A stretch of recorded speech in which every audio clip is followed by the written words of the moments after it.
exercise 7.4 part 2. So again, all rules are in play. Everything on this sheet that you see in front of you, we can use any of these rules. Okay, so part 2 is where they give you a few premises. They leave one blank, but they tell you what conclusion you should derive. Okay, so looking at this one, they want us to get J to B. So probably the only way we're going to do that is with HS. So we got to make number 1 into a horseshoe. And we have not J or M, so that's easy implication.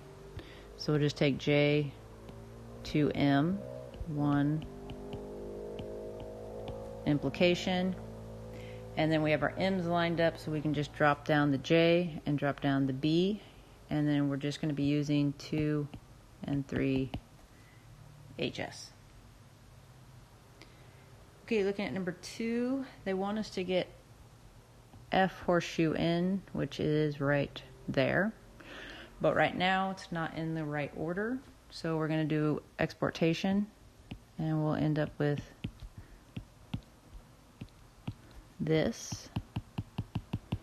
And again, if you're wondering how I'm doing this, I am literally just looking right here, and I'm saying, okay, if I have this right here, what do I end up over here? That's all I'm doing.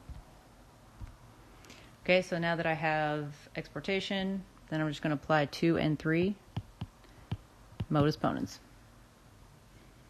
Okay, number 3, they want us to end up with a triple bar, which means I know I'm using one of those right there.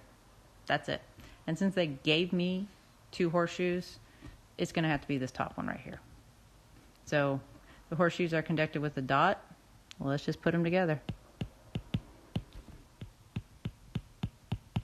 So we'll do 1 and 2 conjunction, and then we'll just use line 3 equivalence.